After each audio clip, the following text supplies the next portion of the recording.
this side. You two can share that one. In fact, I'm going to speak to David first, so you can take it. As you're the home boy. First of all, we've got cricket, early April, at New Road. That must be a relief. It'd have been very different this time last year, I know that for certain, having spent 8 weeks underwater in January and February. So yeah, we had our first practice match last week, which went very, very well. And we've got our second team guys playing against Somerset today, so yeah, it's fantastic.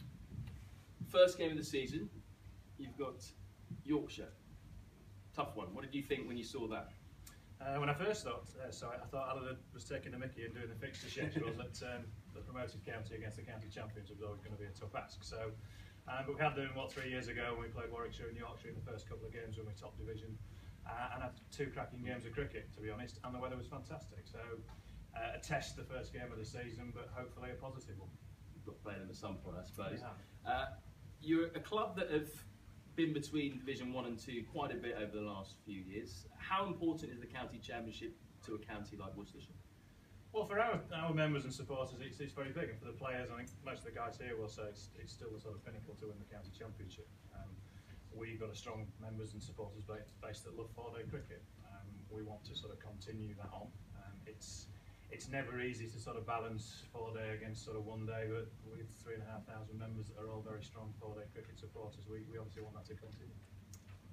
As I mentioned, it's the 150th anniversary this year. That's a big occasion, really. What are you planning on doing?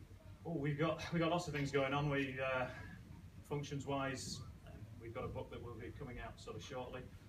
We've got a chairman's lunch that starts the season off next week, where we've got 250 people here for a sort of sellout.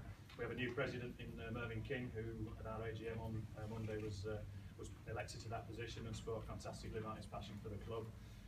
Amongst other things, we've got concerts, we've got all sorts of functions. So, but ultimately, it's still about the cricket. That's what people want to come and watch, and that's what we're here to do.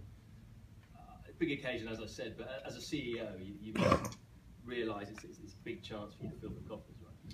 Yeah, whether it's fill the coffers or actually just show what we've done in the history and heritage of the club, which people in this room will know very, very well. But the club's changed since sort of 2006-07. This building was only built in 2009.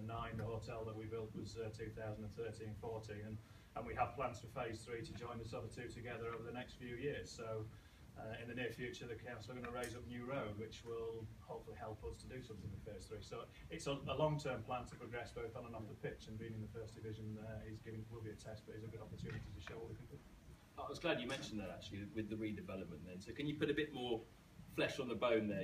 At what stage are you, and how much longer is it going to take? What else have you got to do? Yeah, it was originally a 3-phase plan, with this being number 1, the hotel and the new view facilities sort of being the number 2, and then phase 3 was for you guys, really. It was media facilities that we struggled to put on here on televised games and had to put scaffolding up.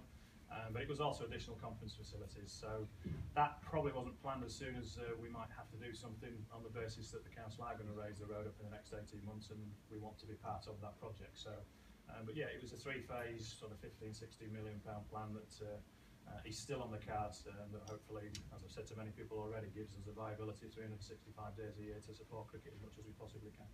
Well, it seems quite a lot of grounds are actually redeveloping